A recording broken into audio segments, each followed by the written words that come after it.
For more videos right choice India ఛానల్ను ఇప్పుడే subscribe చేయండి మరియు గంట సింబల్ను ప్రెస్ చేయండి. ఈ సివిల్ సర్వీసెస్ కోసం ప్లానింగ్ ఎంత ఇంపార్టెంటో డిస్కస్ చేస్తాం based on my experiences. So first thing అండి, ఇప్పుడు సివిల్ సర్వీసెస్ ఎంటర్ అయిన వెంటనే ప్రిలిమ్స్కి చదవాలా మెయిన్స్కి చదవాలా అని ఒక డౌట్ ఉంటుంది. సో నా ఎక్స్పీరియన్స్ ప్రకారంగా ఒకవేళ మనం మెయిన్స్ సిలబస్ చూసామంటే ప్రిలిమ్స్ సిలబస్ కన్నా మెయిన్స్ సిలబస్ చాలా ఎక్కువ ఉంటుంది. అది కాక సేమ్ పాలిటీ సబ్జెక్టు ప్రిలిమ్స్లో ఉన్నా మెయిన్స్లో ఉన్నా కూడా మెయిన్స్లో కొంచెం డెప్త్ ఎక్కువ ఉంటుంది ప్రిలిమ్స్ కన్నా. సో ఆ ఉద్దేశంతో నేను ఏం చేసేదంటే మెయిన్స్ కోసం ఎక్కువ ఫోకస్డ్గా ప్రిలిమ్స్కి ఆటోమేటిక్గా కవర్ అయిపోయింది. సో నా సజెషన్ కూడా అదే, ఫస్ట్ టైమర్స్ ఎవరైతే ప్రిపరేషన్ స్టార్ట్ చేశారో వాళ్ళు మెయిన్స్ కోసం చదవండి, ప్రిలిమ్స్ ఆటోమేటిక్గా కవర్ అవుతుంది.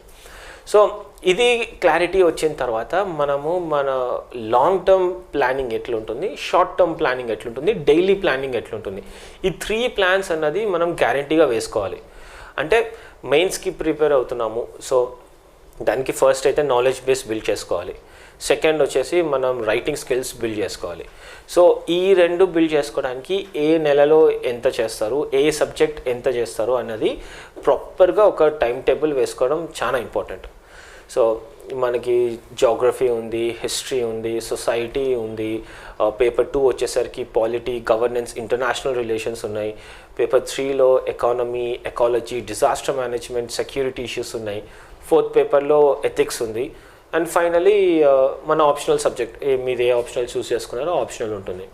సో ఇన్ని సబ్జెక్ట్స్ ఉన్నాయి అండ్ ప్రతి సబ్జెక్ట్కి మనం మినిమం 2 to 3 బుక్స్ చదవాల్సి వస్తుంది. చదివిందే కాకుండా దానికంటూ మనకు ఒక నోట్స్ తయారు చేసుకోవాలి, ఆ నోట్స్ చేసుకుంది కూడా మెమరైజ్ చేయడం స్టార్ట్ చేయాలి. ఇవన్నీ కాకుండా మనం మెయిన్స్కి సంబంధించిన రైటింగ్ ప్రాక్టీస్ కూడా చేయాలి. సో ఇన్ని టాస్క్స్ ఉన్నాయి మనకి లాంగ్ టర్మ్ ప్లాన్లో. సో ఫస్ట్ లాంగ్ టర్మ్ ప్లాన్లో మనం చేయాల్సింది ఏంటంటే నోట్స్ ప్రిపరేషన్.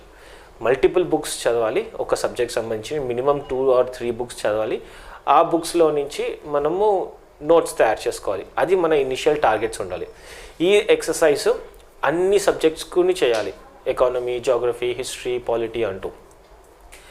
సో అది ఫిక్స్డ్ టార్గెట్స్ పెట్టుకోవాలి. అంటే ఇప్పుడు జాగ్రఫీ అనుకున్నాం అనుకోండి, ఫస్ట్ మనము ఇండియన్ జాగ్రఫీ పలానా వీక్లో అయిపోగొట్టాలనుకుంటున్నాం. నెక్స్ట్ వచ్చేసి మన క్లైమటాలజీ ఉంటుంది, సో సెకండ్ వీక్లో అది అయిపోగొడుతున్నాం అనేసి మనకంటూ మన అండర్స్టాండింగ్ ఉండాలి. మన రీడింగ్ స్పీడ్ కానీ, మన గ్రాస్పింగ్ స్పీడ్ కానీ, మన నోట్ మేకింగ్ స్పీడ్ కానీ మనకంటూ మనం ఏందో తెలుసు. సో మన స్పీడ్ తగ్గట్టుగా మనం ఒక టైం టేబుల్ వేసుకోవాలి. ఆ టైం టేబుల్ వేసుకొని దాన్ని స్ట్రిక్ట్గా ఫాలో అవ్వాలి.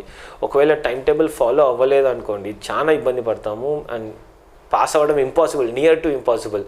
ఎవరైతే లేజీగా ఉంటారో, ఎవరైతే ఈ టైం టేబుల్ వాళ్ళకు సొంతంగా వేసుకున్న టైం టేబుల్ ఫాలో అవ్వలేకపోతున్నారో, నెక్స్ట్ డే పోస్ట్పోనింగ్ చేయడం చాలా అలవాటు ఉంటుందో అలాంటి వాళ్ళకి సివిల్ సర్వీసెస్ రాదండి. నేను చూసాను చాలామంది ఫ్రెండ్స్, చాలామంది ర్యాంకర్స్లో కూడా వాళ్ళు single characteristic which is common for all the rankers is that they are very much punctual, very much strict about sticking to the timelines.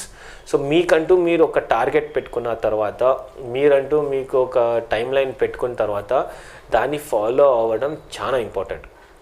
So first మనం మెయిన్స్కి ప్రిపేర్ అవ్వాలి. ఆ మెయిన్స్కి ప్రిపేర్ అవ్వడంలో ఏమేమి చేయాలో అంత లిస్ట్ తయారు చేసుకోవాలి.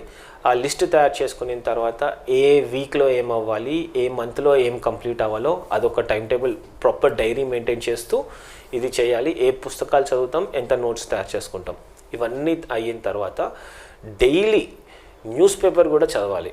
అది ఇంకో additional work. And news paper చదవడం చాలా ఎంజాయ్ చేస్తూ చదవడం చాలా ముఖ్యం. అంటే కొంతమంది ఉంటారు, జస్ట్ న్యూస్ పేపర్ అందరు చెప్తున్నారు సివిల్ సర్వీసెస్కి గ్యారంటీగా చదవాలి, అందుకే నేను చదువుతున్నాను అన్న ఉద్దేశంతో చదువుతుంటారు. సో అట్లాంటివి వర్కౌట్ అవ్వవు. మనం న్యూస్ పేపర్ చదివేది ఎందుకు అని అర్థం చేసుకోవాలి. సింపుల్ థింగ్ అని, మన న్యూస్ పేపర్ మన నాలెడ్జ్ బేస్ని బిల్డ్ చేసుకోవడానికి, మన సొసైటీ యొక్క అవగాహన పెంచుకోవడానికి చదువుతున్నాం.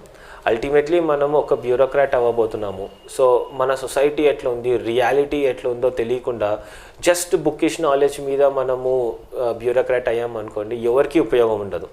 సో మన అవగాహన సొసైటీ పరంగా, ఇంటర్నేషనల్ రిలేషన్స్ పరంగా, ఎకానమీ పరంగా విస్తృతంగా ఉండాలి. సో ఆ ఉద్దేశంతోనే మనం న్యూస్ పేపర్ ఒకటి చదువుతాం. We should be a informed person. లోకంలో ఏం జరుగుతుందో తెలుస్తూ ఉండాలి. ప్లస్ అలా జరుగుతున్న టైంలో ఎట్లా హ్యాండిల్ చేయాలి, ఏదైనా ఇష్యూ వస్తే అన్న దాని మీద కూడా ఫోకస్ చేస్తూ ఉండాలి. సో ఆ ఉద్దేశంతో మనం న్యూస్ పేపర్ చదువుతున్నాం. అదే ఒక డైలీ అది చేయాల్సిందే. చేసిన తర్వాత కొంతమంది ఉంటారు ఏమంటే, న్యూస్ పేపర్ చదవకుండా నేను మంత్లీ మ్యాగజైన్ చదివేస్తాను, లేదా ఇయర్ బుక్ ఒకటి వస్తుంది దాన్ని చదివేస్తాను, ఎగ్జామ్ ముందర ఒక ఇంపార్టెంట్ న్యూస్లన్నీ చెప్పేసి ఒక కంపైలేషన్ ఏదైనా దొరికిందంటే అవి చదువుకొని వెళ్తాను అనేసి. సో అలా చేస్తే పెద్ద లాభమేమి ఉండదండి. సో అసలు ఇన్ఫ్యాక్ట్ అలా వర్కౌట్ అవుతుంది అట్లాంటి స్ట్రాటజీ. ఎవ్రీడే న్యూస్ పేపర్ చదవడం మాత్రం ముఖ్యం. దాని నుంచి నోట్స్ చేసుకోకపోయినా ఇబ్బంది ఏం లేదు, ఎందుకంటే మంత్లీ మ్యాగజైన్ ఒకటి వస్తుంది కాబట్టి. కాకపోతే పేపర్ చదవడం చాలా ముఖ్యం. దాన్ని వదిలేసి వీక్లీ అన్ని వారంకి వచ్చిన న్యూస్ పేపర్ సండే రోజు చదువుతాము, అట్లాంటివి కూడా ప్లాన్ చేయదు. అసలు ఈ ప్రొక్రాస్టినేషన్, లేజినెస్, పోస్ట్పోన్మెంట్ ఇట్లాంటివి అస్సలు సివిల్ సర్వీసెస్ ప్రిపరేషన్లో భాగంగా ఉండకూడదు. నెగటివ్ క్యారెక్టరిస్టిక్స్ అలా చేస్తే పాస్ అయ్యే ఛాన్స్ కూడా ఉండదు. So that is my suggestion. Time table మన కంక్లూషన్లో చెప్పాలి అంటే, టైం టేబుల్ మన క్యాపబిలిటీస్ బేస్ మీద తయారు చేసుకోవాలి. ఒక లాంగ్ టర్మ్ టైం టేబుల్ ఉండాలి, ఒక డైలీ టైం టేబుల్ కూడా ఉండాలి. ఇంకా డైలీ టైం టేబుల్లో న్యూస్ పేపర్ మస్ట్, సబ్జెక్ట్స్ ఒక 2 సబ్జెక్ట్స్ పెట్టుకొని మార్నింగ్ సెషన్ ఒక సబ్జెక్ట్, ఈవినింగ్ సెషన్ ఒక సబ్జెక్ట్ అంటూ మనము చదవడము, దానికి తగ్గట్టుగా నోట్స్ తయారు చేసుకోవడము చేస్తూ ఉంటే సివిల్ సర్వీసెస్ తప్పకుండా వస్తుందండి. అది కాకుండా మనం సొంతంగా చేసుకోవాలి అనుకుంటే ఒక పియర్ గ్రూప్ లెక్క ఫామ్ చేసుకొని, ఒక 4-5 ఫోకస్ స్టూడెంట్స్ ఎవరైతే ఉంటారో, ఫ్రెండ్స్ ఉంటారో, వాళ్ళు 4 గ్రూప్ తయారు చేసుకొని ఒకరొకరు ఒకటే క్వశ్చన్కి ఆన్సర్ రాసుకొని ఎక్స్చేంజ్ చేసుకొని అలా కూడా చేయొచ్చు.